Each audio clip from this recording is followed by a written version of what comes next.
sharing that. But yes, I will have my boy G do a little room reset here, and then we will get going on that. So let me just pull him up here.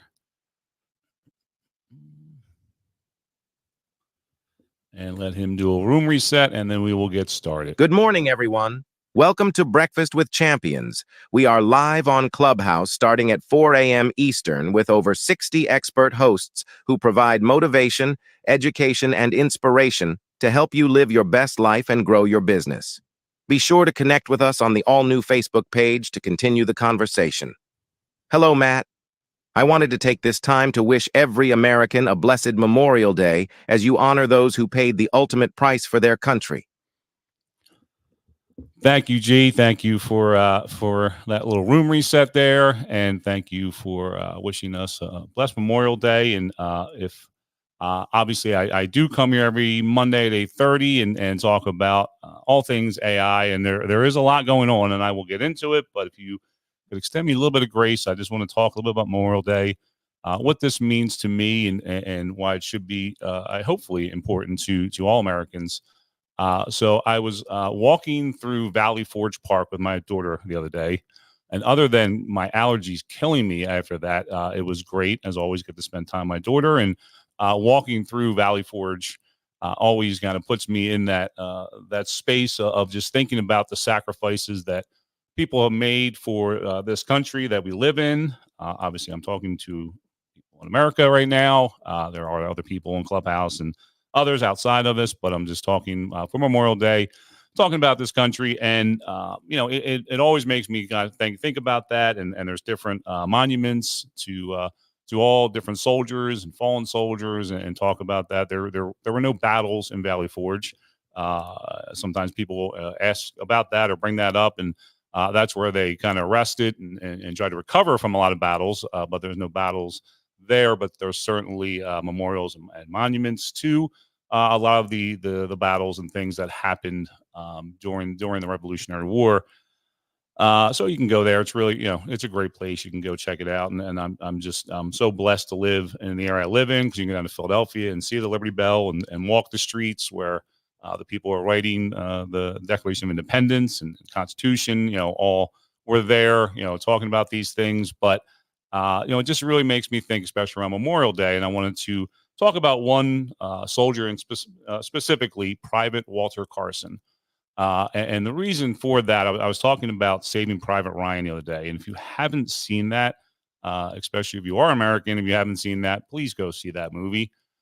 It is a hard movie to watch, I'm going to be honest with you, but it's a great movie. It does one of the best jobs of just representing how horrible war is and how tough that was for these people. But the storyline for this Saving Private Ryan is, they find out that there's 4 brothers and 3 of them have been killed. So there's one brother left, as far as they know, that is out there, and they bring this up, and it goes up the chain. It shows from the women writing the form letters, for the condolences to the family members, and then one woman kind of looks at it and sees the name and sees an address, and it's like, wait a minute. And you see her shuffling through papers and pulls out another letter, and then goes over to another woman's desk and shuffles through them. And then she realizes, puts it all together. Hey, this woman, this mother, is going to get letters for her 3 sons all at the same time, letting her know that her 3 sons are dead.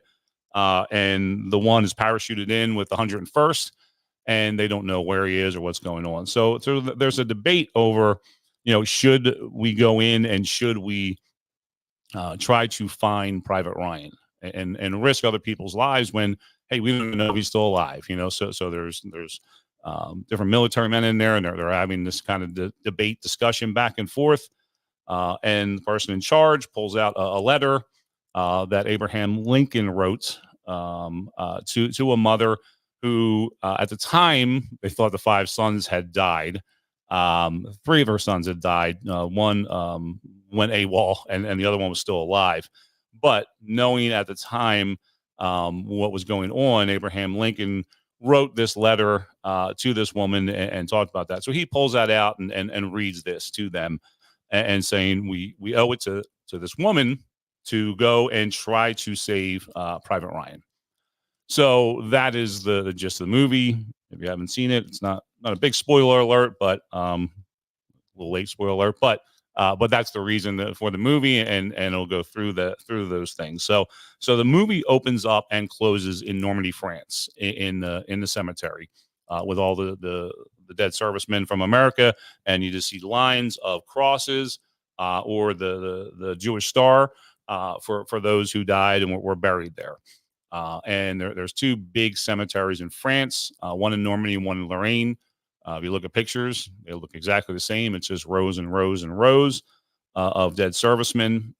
And it opens and closes in that cemetery. And I want to play a quick clip from the end of the movie where Private Ryan at this point is old, and he's brought his family back to there. This is the first time he's gone back and revisited this area, and he brings his family with him, and he goes to the grave sites of the people who were there trying to save him. Well, obviously, they did save him, but there's a very poignant moment where he has a conversation with his wife, and I just want to share this clip really quick.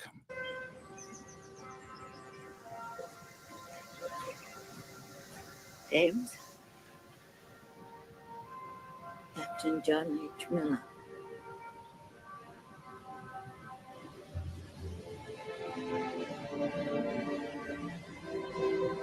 Tell me I've led a good life. What? Tell me I'm a good man.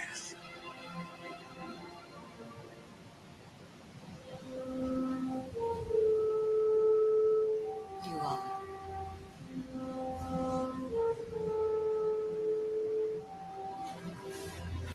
So if you couldn't hear it, he's saying to his wife, "Tell me I've lived a good life.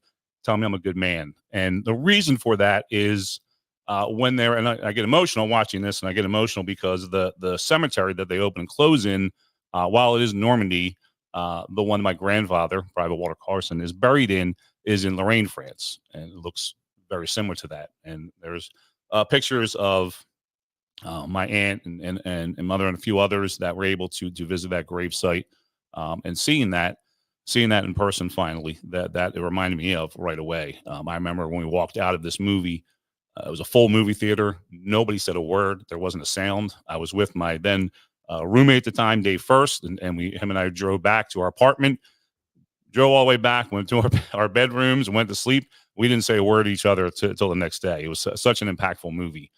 But he's saying that to his wife to say, "Tell me I lived a good life," because one, the person, the gravesite he's at, told him, "Earn this," that these guys went, and not all of them survived to get him and save him through that. So he's saying, earn this. But I also think it's just a bigger message to the American people and all, and overall, to earn this, to understand the sacrifices that people went through, and the things that had to be done for this country to be able to be where it is. So, when they went through the form letters, I have like the Western Union telegram, a copy of it, obviously, and this went out to my grandmother. Secretary Ward desires me to express his deep regret that your husband, Private Walter Carson, was killed in action on 13 November in France. Letter to follow, and that is the letter I talked about. They were typing there, and obviously there's somewhat of a form letter to this where it talks about the person, because there were so many people being killed and dying that they had to just have a form letter and have all these people sitting there typing all these out for these people to sign off on it. So that is he is buried over there in Lorraine, France, and that's why to me that movie was so impactful in seeing those things and seeing that. But just one more thing I want to kind of share about him, and this was so that was a form letter went out, but after that he got another letter to after his death he won the Silver Star Medal, and for gallantry in action near France, and it was actually near Lorraine, France, but at the time it was asterisks on the letter, so they weren't even saying where he was or what was going on. We didn't find that out till later, on 9th of November 1944. After his squad had crossed the river, his squad leader had been wounded. Private Carson, a rifleman, took charge of his squad reorganized in the midst of intense enemy artillery and mortar fire, and led over the rolling terrain up the slope and uncovered hill as the squad attained the crest of the hill. Enemy machine guns pinned down the squad, but Private Carson, excuse me, with disregard for his personal safety, went firing his rifle from his hip. Joined by a squadron whom they were inspired by his courageous act, he captured 11 of the enemy and thereby relieved the enemy measure on his company. For 4 days following, Private Carson led his squad and with courage and skill until he was killed by enemy action. So that was the Silver Star that my grandfather was given. I asked I asked my sisters the other day. I said, if he had not died in the war, what do you think we would call him? Because I had another grandfather, my father's side, obviously, and I never knew him either. I never knew either of my grandfathers. I actually wear my grandfather's dog tag that was given to me by my mother, and there's another ring that was my grandfather's, went to my father and my brother. So they've all passed at this point, but I wear that, remembering all four of them. But I said to my sisters, what do you think we would have called them? Because I knew my dad's dad was Pop, so that was already taken. So he said he probably would have been Grandpa. But the more we talked about it, I realized, the impact. Like, my mom never had a father growing up. And even my dad's father, I had my father, twice as long as my dad had a father, but there was 5 siblings altogether. And so my grandmother had these 5 kids now that she had to, take care of and get through life with that. So I think just, this is really, if you can kind of personalize it to that level. And I know there's different people out there that have, family members and everything that have gone through this, to really be able to look at some of the stories or seeing something like Saving Private Ryan. I highly recommend it, and just to really be able to pay the respects for all the people that have come before us and paid the ultimate price.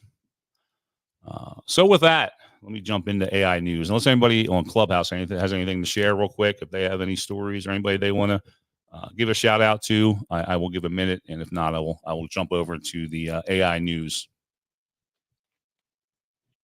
Matt, I'm so glad that you were able to share that. Of course, you would choke up a bit. And that's one of how many stories we can't even fathom. And the thing is, I really love history.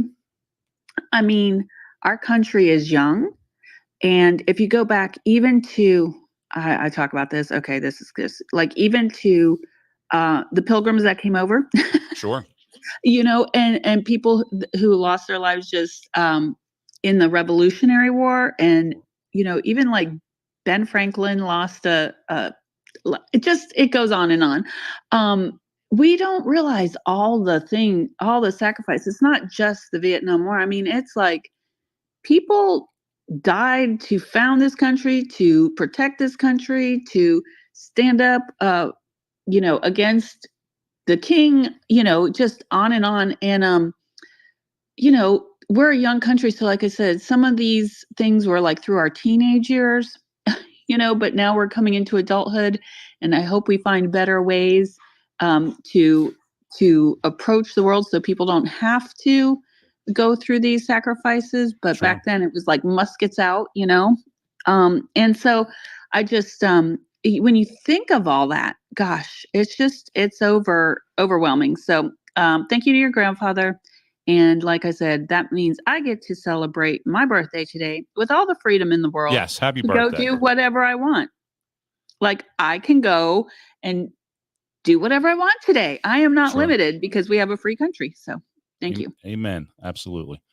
Yeah. And you brought up Ben Franklin, and that's someone who Ben Franklin and his son William, were on different sides as far as the Revolutionary War goes, and they never spoke after that. They so he lost his son. While he didn't lose him to death, he lost him over the difference, and how they were both convicted. And I think that's an important lesson too. I think a lot of times when we see people divide in this country over different issues and everything, I think you just, sometimes a lot of people, I think that they get too into thinking they're oh, there's these bad people and their ideas. While we might disagree on ideas, they're all people. So they might be people, and you might think they have bad ideas, but they're not bad people. There's people that are convicted on either side of issues, and again, we have the freedoms to be able to do that and discuss that. And I know it gets very emotional, and I can get emotional in times when we talk about different subjects, but we just have to keep that in mind, that we can thankfully debate all these issues. And you talked about Scott earlier, Marilyn, and some political discussions we've had here on Breakfast with Champions, and they've been good discussions, and people on either side have discussed that. So I think that's that's some great stuff that goes on here at Breakfast with Champions. So again, make sure you get on that new Facebook page, and if you're not following us, because I'm streaming this out to Facebook and LinkedIn and YouTube right now. If you see it on here, jump on Clubhouse.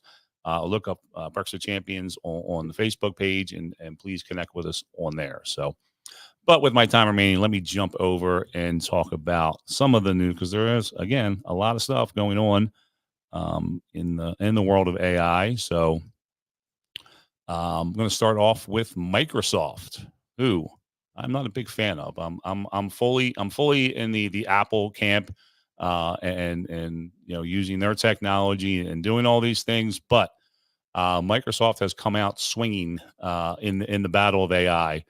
I've talked a lot about how they've done the partnership with OpenAI and really integrated ChatGPT and other things into it. Well, they announced their new Windows program, and not only that, but the laptops to go with it, and the power. And we talk a lot about NVIDIA and different companies that are building the chips and the power that it takes to be able to run these large language models. Well, now Apple has done it on a smaller level, has done it on the PC level, and they've talked about how they've really had to step that up. And the CEO of Microsoft, quote, "Apple's done a fantastic job of innovating on the Mac. We're going to outperform them. We finally feel we have a very competitive product." Because to date, that's a reason a lot of people will move to Apple, because they had more powerful machines, and a lot of people that would do graphics or other things needed the more power from the Mac. So Apple's really stepped up their game to be able to run AI on the PC itself. So whether you're on the internet or connected to it or not, you're able to run this on the machine locally. And in doing that, it's giving a lot of things. So it's the Copilot is their AI component, where they wrote all those things in there. So now this laptop is designed to excel in AI. It's ARM design, Qualcomm Snapdragon X series chips, neutral processing units, and edge computing. So they've really done a great job of putting things together and doing all that. And it gives them a lot of that they can do now because of that. And I talked about last week where OpenAI, their ChatGPT, you could download it onto your MacBook, but they didn't have a download for Apple. For Windows, because they knew that was coming, because they knew that you didn't have to have that, because this is all baked right into it, into the Copilot, into their upgrades for their software. So you don't have to download something separately, because it's all going to be part of it. And in doing that, Copilot will be able to see your screen while you work. So OpenAI introduced the feature similar to ChatGPT 4.0, where you can do that, but this is on there, and they've had some really cool videos out there of like someone playing a video game, and it's the AI is interacting with them, telling them, "Hey, watch that person over there," or showing. So it's watching exactly what's happening on the screen as they're going through and doing that, and able to interact with it. So you're literally able to sit there and talk to the AI and ask questions and have them help you with playing a game or working on a document or whatever it is. Copilot can also locate anything. So it has a recall feature, which essentially takes screenshots of your screen 24/7. People freaking out a little bit about this one. Do we want everything? Do we want our computer to know everything? So it is great from like, hey, what was that website I was looking at, weeks ago, where it had this? It can recall all that stuff. So if you allow it to, it can have the ability to recall everything and bring all those things back up. But you can toggle that off and turn that off. So that's one of those things where really useful, but as more people think about it, it kind of freaks them out as to, how much is being watched there, especially if someone hacks into your computer. or if for some reason the government got a hold of your computer, it would be more easily accessible of all the things that you're doing through that AI component, if they were able to get into that. So there could be some obviously issues from that, but it is a very cool feature. Real-time translation. So they were showing like across Zoom or Meet or Teams. So if I'm speaking English and I'm speaking to someone who is speaking fluent Spanish and doesn't know it, we're having a conversation back and forth, and real time as I'm talking, it's translated on the screen for that person and vice versa. And we've talked a lot about that with these different systems, be able to do that. So that's coming. The team Copilot is building in the AI assistance into there, so they're going to have a lot more of that'll be part of that. So I've talked about the agents and what does that mean, and you can build agents for handling tasks like managing meetings, agendas, taking notes, taking action items. So an agent is something where it's the AI, but it's doing multiple steps to complete a task or something that you need done. They've partnered with Khan for teachers, now 100% free for all U.S. teachers, thanks to Microsoft support. So the Khan Academy blog talked about that. I have a link to there and what they're doing with that. So some really good things coming out of there. The Copilot Studio, that's where, again, I talked about the agents and what will be able to be done. And Azure, depending on how you pronounce it, that's, that 4.0 is now available on that. So people that are developing on there or using that, they're able to leverage this for bringing conversational AI into their apps, so they can build all these things out within there. So they had a lot in that announcement. I have a lot of links up there. So if you want to take a look at that, go right ahead. And on Clubhouse, I have that link at the top there. On the other ones, I will share this later where I'm live streaming. You can go back and look at some of these things. I'm going to go through pretty quickly here. So I can get through the rest of the stuff, but GPT 4.0 is still rolling out. A lot of cool features, has an interactive table and charts, so you can use it directly with Google Drive and Microsoft OneDrive and bring that right into GPT. So this will allow you to analyzing data sets, pinpoint trends, crucial stats, results, edit spreadsheets, combine data sets, cleaning data, creating pivot tables, generating, editing, and customizing any charts, preparing financial statements like balance sheets, income statements, cash flow reports. Again, when I talk about this, when you share this information, especially financials or some of those other things, make sure you have that toggled off so they're not using it to train their AI. You don't want that information out there. And even if you do that, a lot of people don't trust that still. I understand that, but this is really good. I mean, something that used to take hours and hours, AI can now do within a matter of minutes for you. And probably do it better. And again, that's talks to replacing some people as far as jobs go and those things.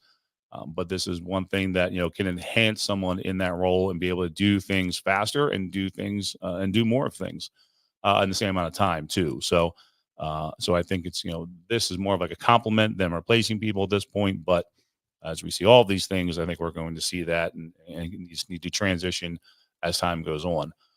I think I talked about this last week, but the OpenAI has officially disbanded its super alignment team, and that's the research team that does make sure about long-term risks for AI. There was a couple of the bigger ones announced they were leaving, and because of that, they just went ahead and just disband that altogether. So they have gotten rid of the whole team, and there were some discussions around that this week on why some of them weren't talking, and it turned out they had an NDA in place, and they would lose their vested interest. And then OpenAI came out and said, no, that won't happen. So there's still back and forth on that. It'll be interesting to see, in the next coming weeks and months, how much information comes out from there. But again, it's a little concerning that they don't have that team anymore, and that's not there as they're building all these systems. They do continue. OpenAI continues to strike new deals. So they struck a deal with Reddit partnership. So this is sparking outrage among Reddit and ChatGPT users because people on Reddit certainly don't want their information in there. And a lot of people that those don't like Reddit and don't like to go on there. So I can understand why from both ends that's causing issues. Also having issues with Slack. I talked about that, and they're under attack for a sneaky AI training policy that Slack kind of fitted in there so they can partner with OpenAI as well. But you continue to see these partnerships and continue again.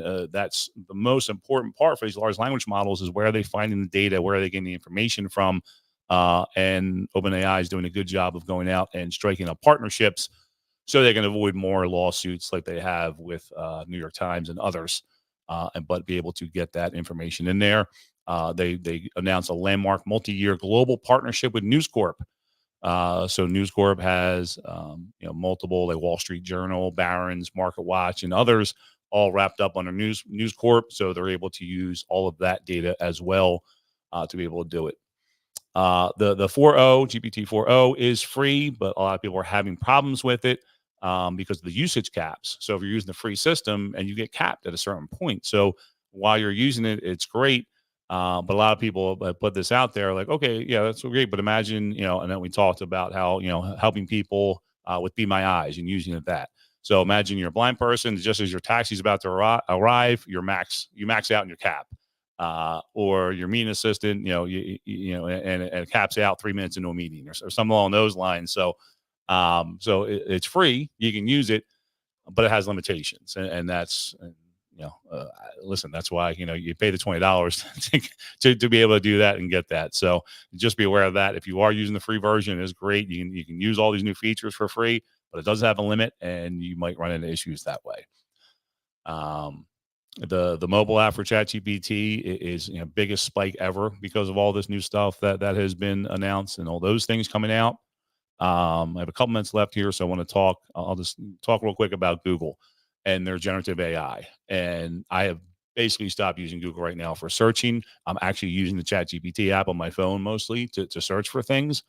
There's growing frustration over it. The information it's giving back in there, it's giving back bad information.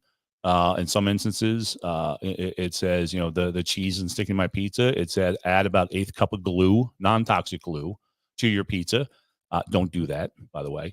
And it just has come back with some really bad stuff. So if you don't know what that is, generative AI is going out, searching the web, find all this information, and putting that in. So when you search for something, instead of sending you to someone else's website or blog for that information, it's trying to answer the question right there in your search. I'm sure a lot of you have seen it. A lot of people are getting frustrated with it. And that's good because I think now Google's trying to quickly pivot and figure that out. But as that goes on, they are doing, trying to do ads and do different stuff within there as well. So that can be more of a problem. A couple more stories I'll finish up with. JP Morgan says every new hire will get training for AI. So we can continue to see this with companies, and there's different organizations like NIST and ISO out there that have some frameworks you can get companies to certify.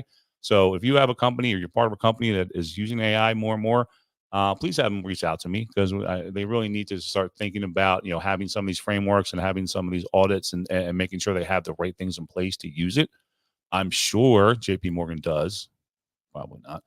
But as we continue, these things continue to grow and go through that, we're going to see more and more issues and more things coming out of that. So there's a couple more things there. Who's up? Dora Marie, are you up next? I sure am. You have a couple more minutes to finish up a few items, and I'll hand it off to you. Is that okay? That's cool. Thank you, my friend.